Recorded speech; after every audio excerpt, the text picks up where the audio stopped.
It wasn't a protest, it wasn't a coup, it wasn't even televised. And yet with a single stroke of a pen, one African nation shook the entire world.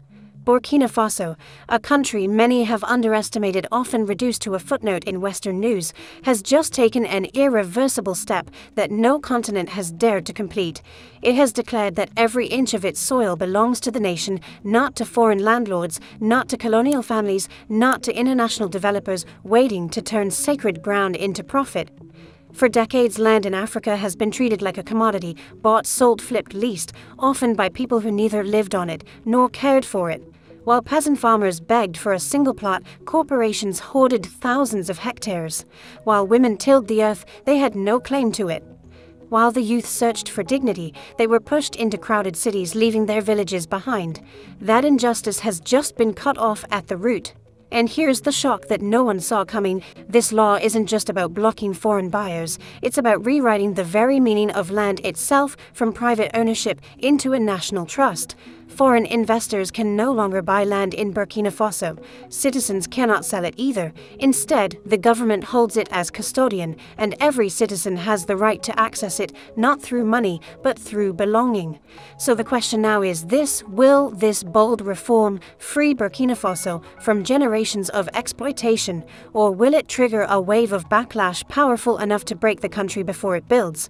And more importantly, if Burkina Faso succeeds, will others follow? Stay with us, because what you're about to hear may redefine Africa's future and the world's place in it.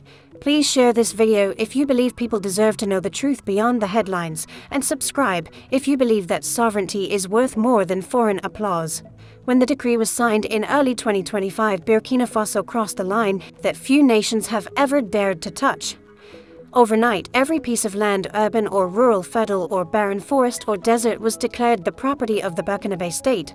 Not 1 hectare left in private hands, not one corner open to foreign speculation.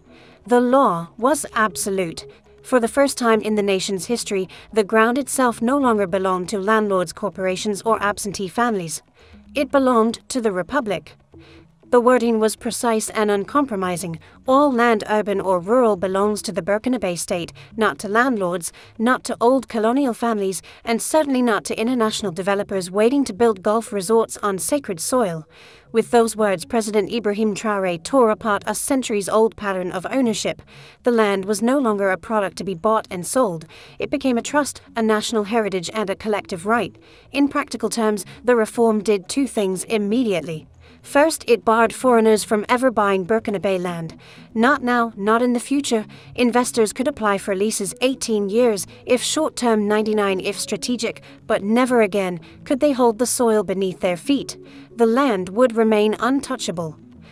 Second, it ended the quiet domination of domestic elites who for decades had hoarded thousands of hectares while millions of small farmers survived on scraps. Under the new system, no citizen could claim ownership. Every citizen could claim access. That distinction matters. It shifted the power from property to belonging. To understand the depth of this decision, you have to imagine the daily lives it changes.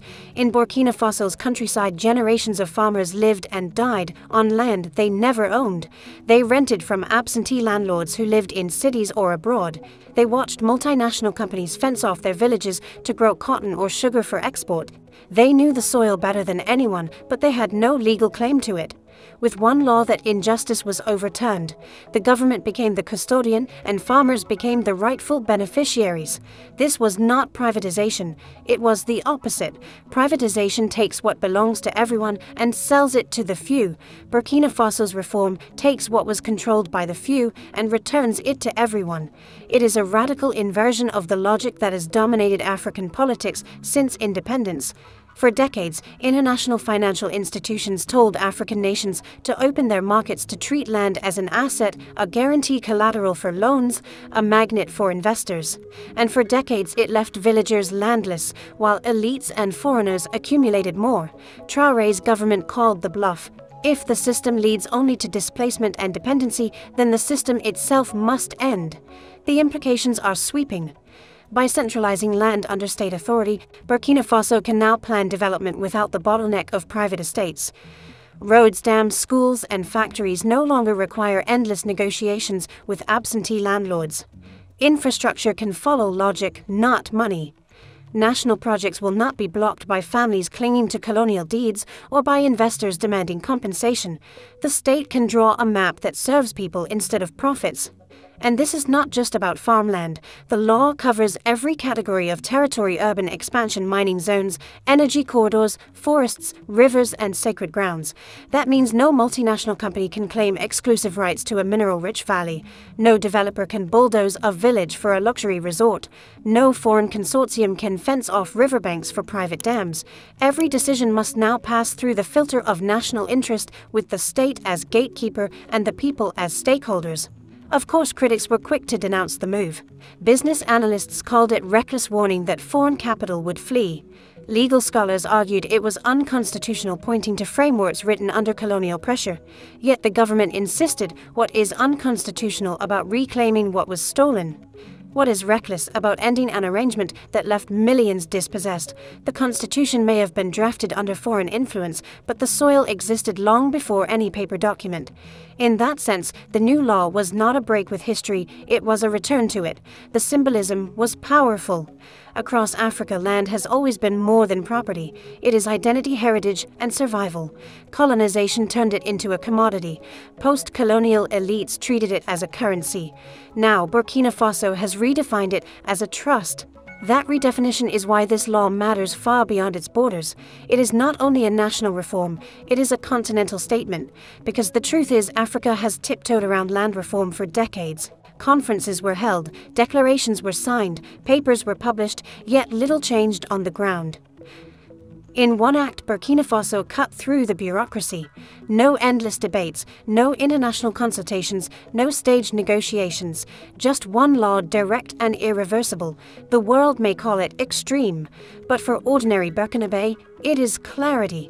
They no longer have to fear that tomorrow their fields will be seized, their villages erased, their inheritance sold. They know where they stand literally. They stand on Burkinabe soil, and that soil finally belongs to them. The moment the law was announced, the silence broke. In boardrooms from London to Washington, in think tanks from Brussels to New York, alarm bells rang. Burkina Faso had not simply changed a policy, it had shattered a paradigm. And that was the climax, the instant when one of Africa's smallest nations forced the world to look up. Foreign investors were the first to react. They had grown accustomed to buying African land as if it were a commodity traded on the stock exchange. Vast plots in exchange for small sums, signed through contracts negotiated in air-conditioned offices far away from the villages they affected. But now, with the stroke of a pen, those contracts were meaningless. It didn't matter how much money they offered. The land was no longer for sale.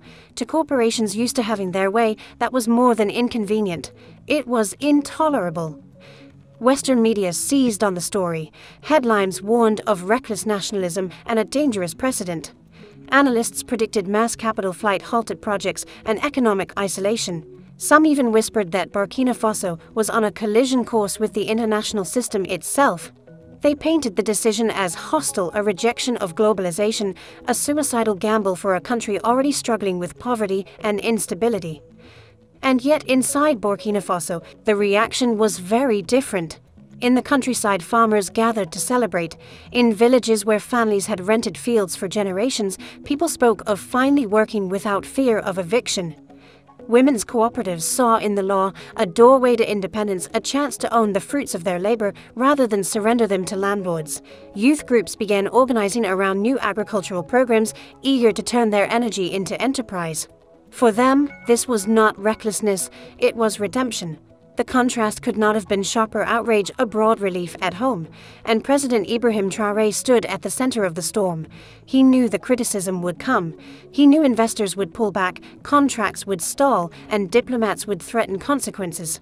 But he also knew something deeper. The real risk was not losing foreign capital. The real risk was losing his people's trust. This was the height of the drama, the climax of confrontation. While Western institutions muttered about sanctions, Traoré made it clear Burkina Faso was not closing its doors to the world, but it was closing its soil to exploitation. Foreign companies could still operate, but only through leases aligned with national priorities. They could build, they could hire, they could partner. But they could never again own the ground itself. For some investors, that was unacceptable. For others, it was simply the new reality. Internationally, the comparisons came fast. Commentators recalled South Africa's land expropriation debates of 2024 when Donald Trump threatened to cut U.S. aid if white-owned farmland was seized without compensation. They remembered Zimbabwe in the early 2000s, punished with sanctions for reclaiming land from settler farmers. But here was the difference. Burkina Faso acted decisively, without parliamentary deadlock, without long court battles, without foreign envoys dictating terms. The country moved faster, sharper, and more unapologetically. This speed was what frightened the world most. South Africa debated for years. Burkina Faso resolved in days. Where Zimbabwe was painted as chaotic, Traoré presented his reform as strategic, orderly, rooted in fairness rather than vengeance. The law was not a riot. It was a statute, and that distinction made it harder for critics to dismiss. Still, the threats were real. Development contracts were paused. Embassy officials hinted at future consequences. Think tanks spoke of contagion, the risk that other African nations might follow Burkina Faso's lead. And indeed, whispers began to spread across the continent. In Kenya, student forums debated whether their own land policies should change. In Mali and Niger, leaders openly applauded Burkina Faso's courage.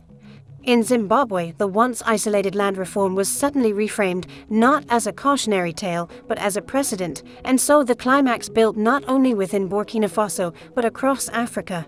This was no longer a national story, it was a continental spark. Could one nation's defiance spread like fire through the dry grass of Africa's unresolved land question? For the United States and Europe, the stakes were obvious. If Burkina Faso succeeded, if its people thrived without foreign ownership, then the entire model of post-colonial economics based on land as collateral and commodity would be under siege. If one country could redraw the rules, others might too. And that was the nightmare scenario for those invested in the status quo. But for the people of Burkina Faso, the nightmare was already behind them. They had lived the consequences of exploitation for generations. This law for them was not radical, it was common sense. And that is why, even as the storm of criticism grew louder, the law held. This was the breaking point, the climax of the story. A small West African nation stood firm while the world shouted danger. And in doing so, it redefined what courage in governance looks like. Not through war, not through coups, not through slogans, but through law. One law, one line in ink, and the balance of power began to shift. The ripple effects of the land reform were felt immediately, not in foreign capitals, but in the daily lives of Burkina Faso citizens. For the first time in generations, families in rural villages could work their fields without fear of eviction. The soil beneath their homes was no longer a landlord's property or a multinational's asset, it was part of a collective trust. That shift alone transformed the atmosphere in the countryside. Farmers spoke of planting with confidence, knowing that the harvest would not be stolen by rent or repossession. Women, too, stood at the heart of this transformation. In most African societies, women carry the burden of agricultural labor while owning little to nothing of the land. Traoré's reform disrupted that imbalance by directly allocating plots to women's cooperatives. For them, this was not just about farming, it was about building independence, running livestock projects, launching food processing businesses, and passing stability to their children. Development experts often say when women control land, communities stabilize. Burkina Faso turned that principle into policy. The youth, half of the country's population, were also drawn into the reform. Instead of flooding into cities for jobs that didn't exist, young people were now encouraged to lease farmland through national employment programs. But these were not the farms of their grandparents. They came with training in irrigation, climate-resilient crops, and even agri-tech entrepreneurship. For the first time, rural migration was not a one-way road out of the village, but a chance to return with dignity and innovation. Politically, the impact was just as profound. With the state holding all land, national planning gained coherence. Infrastructure projects, roads, power lines, irrigation systems no longer had to weave around private estates or negotiate endlessly with absentee owners. The government could build where it needed when it needed in the interest of the nation. This restored a sense of legitimacy to the state, showing ordinary citizens that the government was not simply an enforcer of foreign contracts, but a guardian of their future. Of course, challenges remained: corruption, weak infrastructure, and the realities of climate change. But for many Burkina Faso, this law marked the first time they felt the state was working for them, not against them. Land was no longer a burden, it was a beginning. To understand why Burkina Faso's land reform rattled the globe, you have to look beyond Ouagadougou.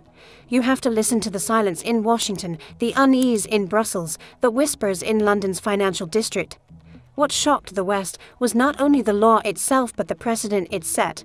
If one of Africa's smallest economies could nationalize all its land and survive, then what would stop larger nations from following? For the United States, the memory of South Africa's land reform still lingered.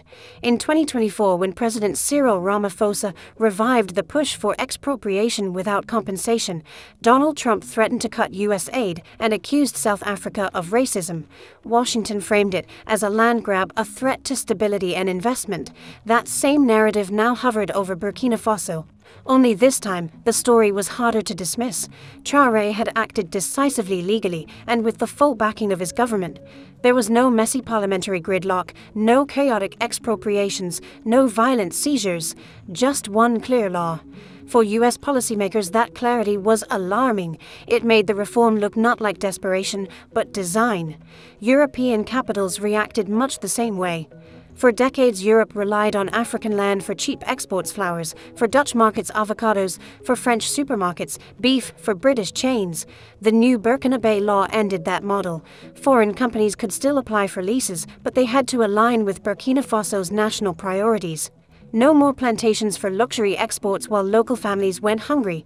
The emphasis shifted to food sovereignty, to feeding Burkinabe people first. In Brussels, this was called protectionism. In Ouagadougou, it was called survival. Meanwhile, across the African continent, the reform sparked inspiration. Zimbabwe, long punished for its controversial land seizures, was suddenly being re-examined, not as a failure, but as a warning of what was to come. South Africa, still locked in debates, saw Burkina Faso's boldness as proof that decisive action was possible. Mali and Niger, already allied with Burkina Faso in the AES Confederation, openly praised the move. Student unions in Kenya and Ghana began citing it in forums. A new question was spreading: if they can do it, why not? For global investors, the implications were staggering. Land had always been the safest asset in Africa, a guarantee of returns regardless of political turbulence. Now, one law had stripped away that certainty. Multinationals feared contagion. If Burkina Faso's policy spread trillions of dollars in long-term land deals across Africa could be thrown into doubt. It wasn't just a local policy anymore, it was a potential continental doctrine. The international reaction also revealed a deeper hypocrisy. Western governments regularly praised property rights, but those rights were never extended equally in Africa. Colonial families could hold vast estates for centuries, while indigenous farmers remained tenants on their ancestral soil. When Traoré's government ended that imbalance, the outrage was swift, but from the African perspective, the outrage was misplaced. What was truly reckless, they argued, was the decades of exploitation that had left millions landless. In the halls of the United Nations, the debate turned sharper. African representatives defended Burkina Faso's right to sovereignty, while Western diplomats raised concerns about investment and stability. Once again, the continent found itself caught between two narratives, one of sovereignty and survival, the other of markets and money. And here lies the heart of the matter. The US and Europe fear not only for their investments, but for the shift in African psychology. If people believe they can reclaim their land, then they may also believe they can reclaim their resources, their currencies, their future. Land reform becomes not just an economic act, but a political signal, a declaration that Africa is ready to step outside the shadow of foreign control. For older American audiences watching these events unfold, the parallels may feel familiar. The fight for land dignity and independence has always been central to freedom struggles worldwide. From the Homestead Acts of U.S. history to the civil rights movement's demand for equality, land has symbolized opportunity. Now Burkina Faso is waging that same battle, only on African soil against a far more global resistance. Burkina Faso's decision was more than a policy. It was a warning shot to the world that the old rules no longer apply. Land in Africa will not remain a commodity for outsiders to exploit. It will be reclaimed, repurposed, and restored to the people who live on it. But this victory is fragile. Sanctions may follow, aid may be cut, diplomatic pressure may intensify, foreign investors may seek to punish the nation by pulling out. And yet, for the people of Burkina Faso, the greater danger is not external punishment. It is internal failure if the land is not truly put into the hands of those who can grow, build, and thrive. This is the challenge of sovereignty. Taking the land back is phase 1. Using it to build a future is phase 2, and the world is watching closely. If Burkina Faso succeeds, others will follow. If it fails, the critics will say they were right all along. That is why this moment matters, not just for one small West African nation, but for the destiny of an entire continent. So I leave you with this question. Do you believe President Ibrahim Traoré's radical reform will free Burkina Faso from generations of exploitation, or will it bring new isolation and hardship? And should America resist this change or respect it? Please share this video if you feel you're among the first to truly support President